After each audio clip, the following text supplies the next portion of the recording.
저희 가게에 오신 손님들이 꼭 한 번씩 하는 말이 있거든요. 사장님, 뭐가 또 나와요? 이렇게 줘도 남는 게 있어요? 손님은 이렇게 손살이 치면서도 입꼬리는 올라가 있더라고요. 저는 그 표정을 보는 게 제일 좋았어요. 그게 제 장사의 낙이었거든요. 손님은 푸짐하다고 느끼고 만족해서 나가고 다음에 또 올게요 라고 말해주는 게 저는 그게 좋은 장사라고 믿었어요. 물론 제 손에 남는 건 별로 없었어요. 그래도 괜찮다고 생각했어요. 손님이 늘고 매출이 오르면 언젠간 다 해결될 거라고 생각했거든요. 근데 어느 날 퇴근길에 어머니의 전화가 왔어요. 출출한데 치킨 한 마리 사와서 같이 먹자. 늘 가던 친한 단골집 사장님께 미리 포장 전화를 드려서 가게에서 맥주 2병을 챙겨갖고 치킨집으로 갔습니다. 오늘 어땠어? 반갑게 인사를 나누고 계산을 하려는데 카드가 안 되는 거예요. 잔액 부족이었습니다. 아이고, 카드를 잘못 드렸네요. 이렇게 멋쩍게 웃으면서 통장에 돈이 없나 생각하고 신용카드를 꺼내드렸어요. 근데 사장님이 조금 더 조심스럽게 아이고, 이것도 한도 초과인데 이렇게 말씀하시는 거예요. 그 순간 부끄러워서 얼굴을 들 수가 없었어요. 다른 카드가 있던 것도 아니라서 급하게 이렇게 계좌를 열어보고 막 확인하고 있는데 사장님이 치킨 봉투를 제 손에 억지로 쥐어주셨어요. 야, 됐다. 내가 밥 한 번 산다고 생각해. 그냥 가져가. 지금 생각해도 정말 감사하죠. 그때 저는 너무 부끄러웠습니다. 치킨을 들고 집에 와서 벌써 몇 조각 먹는 척 하다가 방으로 들어갔는데요. 침대에 누워서 핸드폰 계좌를 열어봤어요. 오늘도 매출은 좋았어요. 근데 잔고는 비어 있었어요.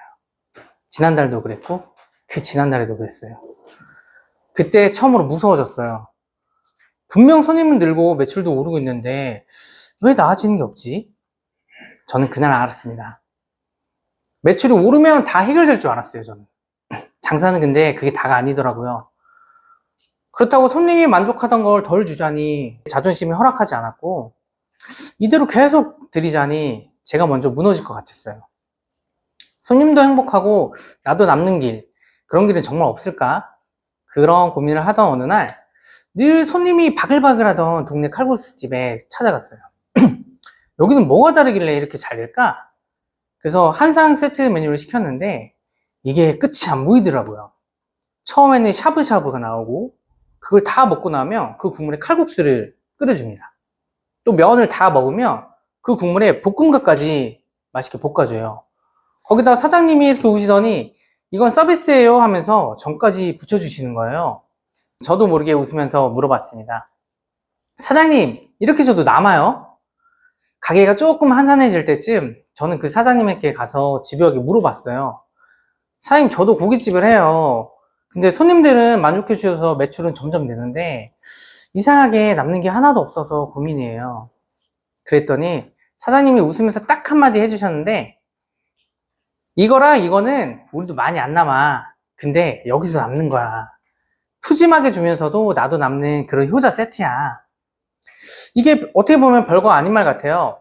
근데 집에 오는 내내 그 말이 머릿속에서 떠나지 않더라고요. 다음날 가게 문을 열기 전에 메뉴판이랑 계산기를 딱 펴놓고 앉아 있었어요. 그 사장님 말씀대로 메뉴를 원가를 하나씩 직접 적어봤어요. 그런데 이렇게 계산을 하나하나씩 하다 보니까 손이 딱 멈춰지더라고요. 같은 1인분인데 어떤 메뉴는 되게 꽤 남고 어떤 메뉴는 거의 남지 않더라고요. 특히 제일 잘 나가는 삼겹살은 이 원유값이 비싸서 생각보다 남는 게 없더라고요. 손님들이 오시면 꼭 시키시던 저희 김치찜도 마찬가지였어요. 저희가 푸짐하게 드리고 싶어서 가격을 낮춰놨는데 이게 팔수록 남는 게 거의 없더라고요. 그때 알았어요. 이게 제일 사랑받는 메뉴가 제일 안 남는 메뉴가 될 수 있다는 걸. 그리고 그 칼국수집 사장님 말이 그제야 제대로 이해됐어요. 그렇게 제가 저희 가게 인기 메뉴들을 다시 하나씩 보기 시작했는데 덜미살과 항정살은 저희 가게 주력 메뉴거든요. 근데 이게 생각보다 많이 남지 않더라고요. 반면 목살과 갈매기살은 매니아층이 확실하고 대신 마진도 더 좋은 메뉴였어요. 그래서 이 네 가지를 하나의 세트로 한번 묶어봤어요. 그리고 이 세트를 가게의 주력 메뉴로 만들기로 다짐했습니다.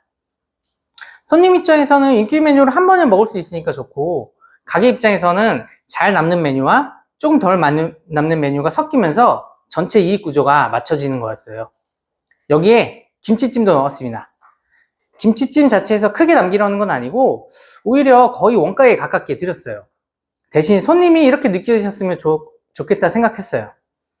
고기도 여러 가지로 나오고 김치찜까지 같이 나오네. 야, 이거 세트로 먹는 게 훨씬 낫겠다. 그렇게 세트 자체에서 이익이 나도록 구주로 바꿨어요. 가격도 일부러 좀 설정했습니다. 기본 세트가 27,000원대, 저희가 주력으로 미는 게 39,000원, 그리고 세트 대가 77,000원이에요. 그러니까 만 얼마만 좀 더 내면 고기도 더 다양하게 먹고 김치찜까지 함께 먹을 수 있게 만들었어요. 손님 입장에서는 조금만 더 내면 훨씬 푸짐해지는 구조였죠. 가게 입장에서는 주력 세트가 가장 자연스럽게 선택되는 구조로 만들었어요. 그 다음에는 기본찬도 다시 한번 봤는데요.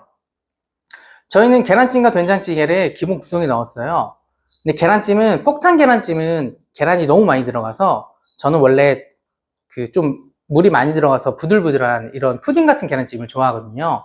그래서 그런 계란찜으로 드리면서 비용도 낮추고 손님의 만족도는 오히려 높일 수 있었어요.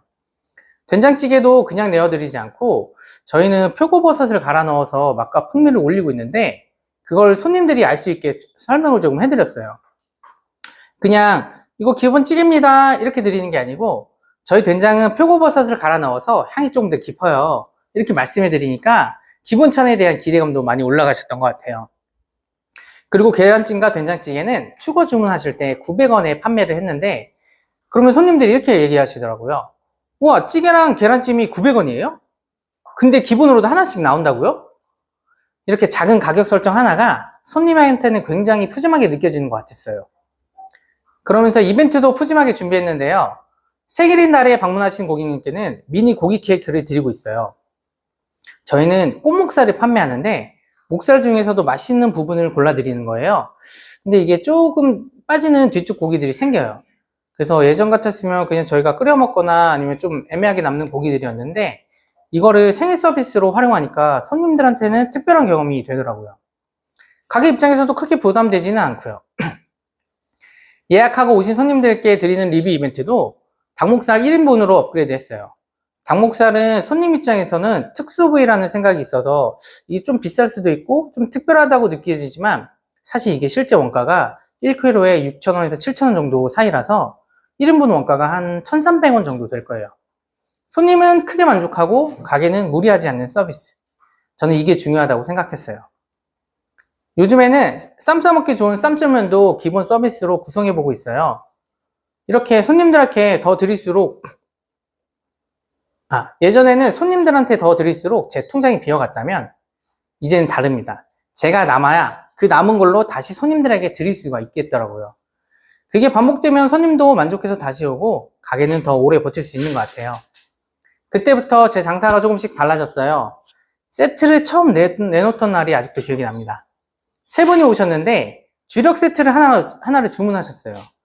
그거 다 드시고 나가시면서 와, 셋이서 하나 먹었는데도 배 터지네요. 다음에 또 올게요. 이렇게 말씀해 주시더라고요. 그 순간 됐다. 손님은 더 푸짐하다고 느끼고 저는 더 남기고 있었어요. 처음에는 이걸로 크게 달라질까 싶었는데 확실히 달라졌어요. 원가율은 내려가고 남은 돈은 확실히 늘었습니다. 그래서 지금은 월 5천만 원 정도 팔면 제 인건비를 빼고도 한 1,000만 원 정도가 남는데 7년 장사하고 나서야 이제 깨달은 거예요. 이게 다 퍼준다고 그게 사랑이 아니더라고요.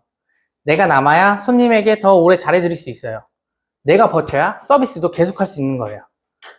내가 이익을 내야 손님이 좋아한다는 걸, 내가 이익을 내야 손님이 좋아하는 걸 더 고민할 수 있습니다. 지금 제 고민은 딱 하나예요.